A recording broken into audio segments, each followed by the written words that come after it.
l'ADIR et RFO, avec le concours de l'Europe, l'État et la région, vous présentent les nouveaux défis.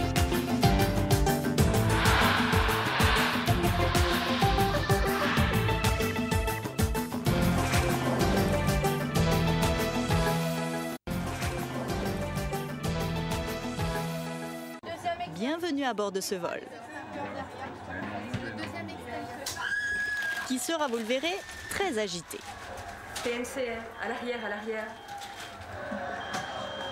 Nous sommes au centre de formation d'Air Austral. Ici, les PNC, les personnels navigants commerciaux, révisent les procédures d'urgence et de sécurité à mettre en œuvre en cas d'incident en plein vol. Ils connaissent déjà tout ça, ils ont déjà appris tout ça il y a quelques années, pour certains, d'autres c'est un peu plus récent. Et on ravive leur mémoire, on les remet en situation pour qu'ils n'oublient pas les différentes procédures d'urgence à bord. Le feu est notre ennemi numéro 1 à bord, donc on les entraîne énormément à éteindre les feux, à détecter les feux, toutes les procédures feu. Vous avez les procédures d'évacuation, si nous avons par exemple une sortie de piste où ils sont entraînés à évacuer, à pouvoir sortir tous les passagers dans les meilleures conditions possibles si nous avons un incident. Les sorties de piste et les incendies à bord sont fort heureusement très rares. En revanche, d'autres entraînements peuvent se révéler très utiles. Nous avons, ça s'appelle le stage de passagers indisciplinés avec le GIPN. Et donc qui nous permet de maîtriser les passagers indisciplinés si nécessaire. Les passagers, on va leur dire quoi? Parce que l'alarme d'évacuation, ça ne va pas leur parler.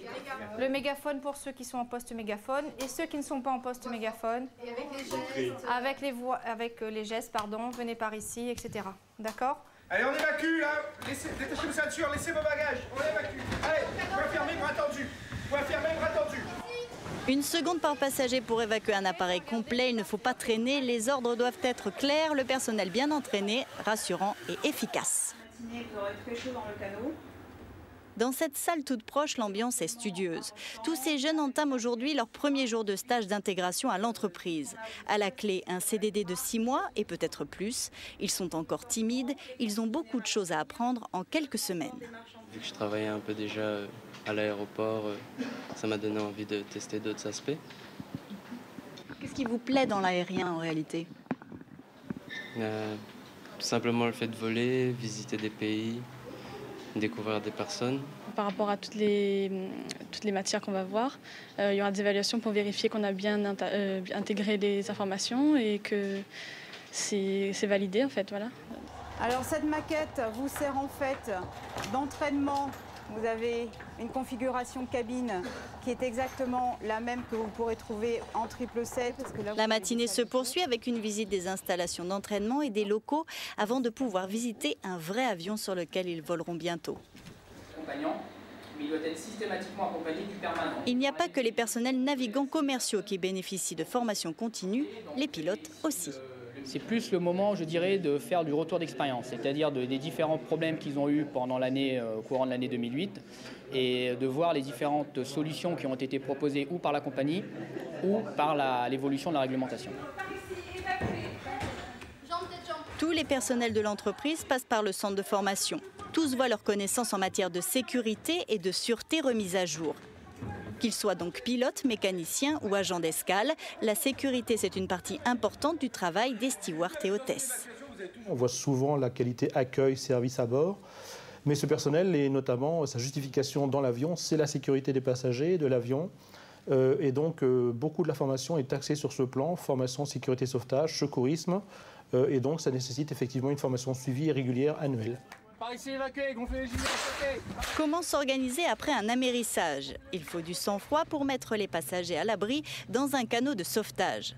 Les jeunes recrues réalisent l'exercice pour la première fois dans les eaux tranquilles du port de Sainte-Marie. L'évacuation terminée, les embarcations seront détachées de l'avion et regroupées avant de mettre à l'eau l'ancre flottante. Allez, tu la jettes. Voilà. Antinopathique, c'est ce que nous trouvons dans le lot de survie. D'accord ? C'est un exercice de survie maritime qui permet au personnel navigant de se préparer à une éventuelle évacuation maritime, à la survie maritime. Maintenant, vous déployez le toit, s'il vous plaît, et vous retournez et vous les scratchez sur le côté. les prépare de façon théorique en cours tous les ans. Et tous les 2 ans, ils refont un exercice de canot. On était une vingtaine, mais c'est un canot d'entraînement. Mais dans les vrais canots qu'on a à bord, on peut embarquer au maximum à peu près 80 personnes. Quelques jours plus tard, nous retrouvons les jeunes PNC, personnels navigants commerciaux.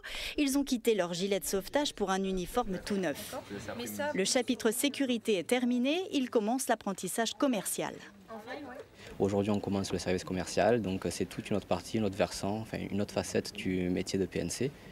C'est, je pense, la facette que les passagers connaissent. Voilà, donc aujourd'hui, on apprend. Voilà, tu mets ta main tout de suite sur la poignée et en même temps, tu tournes. Et tu pousses. Allez, voilà. On a appris beaucoup de choses et c'est vrai qu'on croit que c'est un métier qui a l'air d'être facile et pas du tout.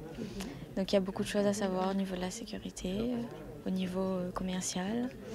On a une image à respecter, donc c'est vrai qu'il y a beaucoup de choses à savoir. Donc c'était 2 semaines d'apprentissage complet. Du sel de céleri, madame, vous désirez? Une tranche de citron aussi? Qu'est-ce qu'elle fait pas bien là? Le verre? Encore trop? Les doigts. D'accord. Des Moi verres. aussi. Voilà. D'accord. Pour l'instant, c'est un centre de formation interne à l'entreprise.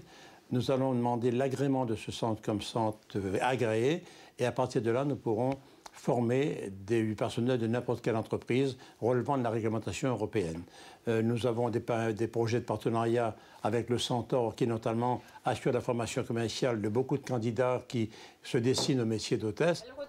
Nous espérons que vous avez fait un bon voyage avec nous. Vous retrouverez les jeunes recrues de ce reportage prochainement sur les vols de la compagnie.